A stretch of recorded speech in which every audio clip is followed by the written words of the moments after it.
Sir का मसाह कैसे करें। आज हमारे बहुत से भाई ऐसे हैं कि वज़ू करते हैं लेकिन सर का मसाह नहीं हो पाता, और अगर मसाह नहीं होगा तो हमारा वज़ू भी नहीं हो सकता, क्योंकि मसाह फ़र्ज़ है वज़ू के अंदर। तो मैं इंशाअल्लाह अज़ीज़ मसे का तरीक़ा भी बतलाऊँगा और वज़ू का तरीक़ा भी बतलाऊँगा। आप चैनल को सब्सक्राइब कर लें, और अगर आप नए हैं तो घंटी को भी दबा दें ताकि हर आने वाली वीडियो सबसे पहले आपके पास पहुंच सके। तो देखिए वज़ू का तरीक़ा क्या है।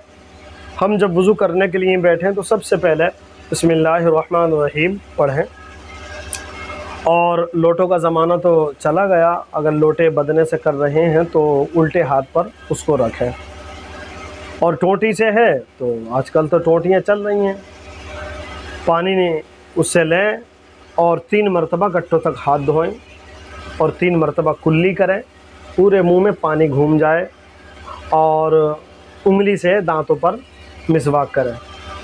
और अगर मिसवाक हो तो वो सुन्नत है और उसकी फ़जीलत भी बहुत है। इंशाअल्लाह फिर वक्त मिला तो उस पर एक वीडियो बनाई जाएगी। उसके बाद में नाक में नरम हड्डी तक पानी चढ़ाएं, जो नरम हड्डी है नाक के अंदर, यहाँ तक पानी चढ़ाएं। दाहिने हाथ में पानी लें, चढ़ाएं और उल्टे हाथ से छोटी वाली उंगली से नाक को साफ़ करें।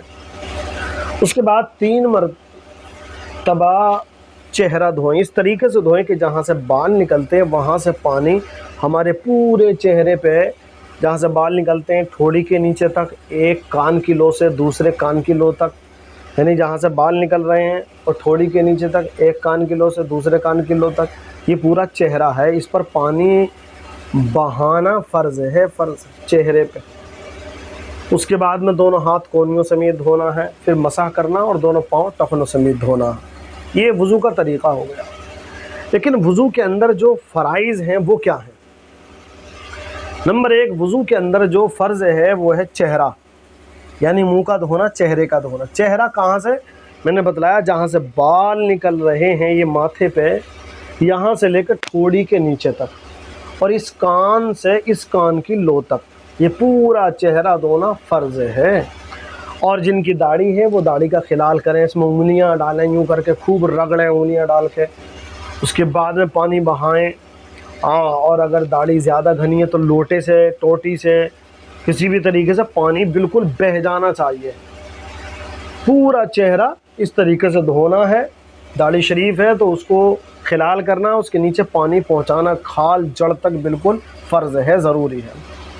उसके बाद में दोनों हाथ कोहनियों समेत धोना है। जो हमारे हाथ हैं, कोहनी भी हाथ में शामिल है। कोहनी की आँख जो निकल रही है, ये कोहनी इसमें शामिल है। अब होता ये कि सर्दी जब आती है तो आदमी बंदा बंदी नीचे जो है गर्म कपड़े पहनते हैं, फिर जर्सी वगैरह भी होती है, कपड़े भी मोटे मोटे होते हैं, तो सर्दी के मौसम में कपड़ा ऊपर नहीं चढ़ पाता और कोहनियाँ जो हैं वो सही करके नहीं धुल पाती, तो हमारा वज़ू नहीं होगा। क्योंकि वज़ू में दूसरा फ़र्ज़ जो है वो दोनों हाथ कोहनियों समेत धोना फ़र्ज़ है। दोनों हाथ कोहनियों समेत, तो कोहनी हाथ में शामिल है। अगर हमने कोहनी छोड़ दी तो हमारा वज़ू नहीं होगा, चाहे सर्दी का मौसम हो या गर्मी का मौसम हो। और बहुत जल्दी जल्दी आए, हमें एकदम जल्दी फटाफट एकदम मारा मुंह पे, चेहरे पे, हाथ पे, जल्दी से पानी डालो निकल लिए, नहीं, ऐसा कोई फ़ायदा नहीं। अगर वज़ू नहीं होगा तो नमाज भी नहीं होगी। वज़ू चाबी है नमाज के लिए। अगर वज़ू नहीं तो फिर नमाज कहाँ से होगी। और वज़ू के अंदर जो फ़राइज़ हैं उनको तो ख़ास कर बिलखुसूस सही तरीके से अदा करना है। तो दोनों हाथ कोहनियों समेत धोना है, कोहनी भी इसमें शामिल है। नंबर 3, अब आया चौथाई सर का मसाह करना। तो नंबर 3 पर मसाह है सर का। मसाह कैसे करते हैं देखिए, आप अपनी हाथों को सीधा कीजिए, दोनों हाथों को हमने पानी से तर किया, इससे इस पे को, इससे इस पे को पानी लिया। तर करने के बाद में कन की उंगली, उसके बराबर वाली उंगली और बीच की उंगली हमने तीनों मिला दी, कलमे वाली और अंगूठे को खोल दिया। अब हम इन तीनों उंगलियों को जो मिली हुई हैं उनको वहाँ रखेंगे जहाँ से बाल निकलते हैं, उनके पास में यूँ करके रख दिया।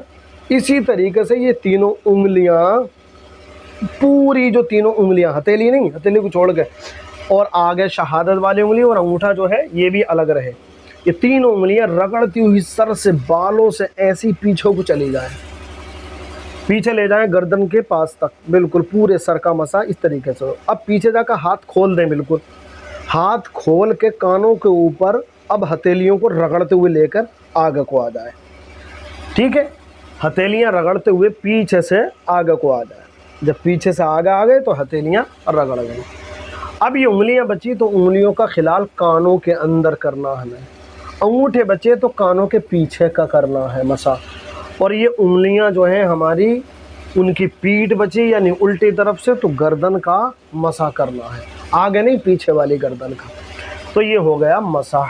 सर का मसा बहुत सही तरीके से हमें करना चाहिए।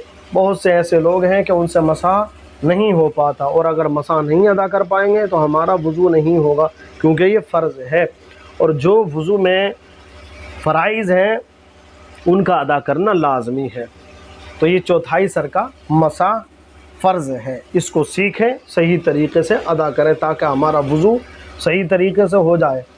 अच्छा, अब औरतें हैं वो मसा करें, तो औरतों के लिए भी यही हुक्म है कि वो भी इसी तरीके से मसा करें। 3 उंगलियां जहाँ से बाल निकल रहे हैं वहाँ पर रखें और पीछे को ले जाएं, ऐसे हाथ खोल कर आगे को ले आएँ और फिर उंगलियों से कान का और अंगूठों से कान के पीछे का मसा करें और उंगलियों के पीठ के हिस्से वाली जगह से गर्दन का मसा करें। इसी तरीके से इसको मुकम्मल करें। अब नंबर 4 पे जो फ़र्ज़ है, यानी चौथा जो फ़र्ज़ है वो है दोनों पाँव टखनों समेत धोना।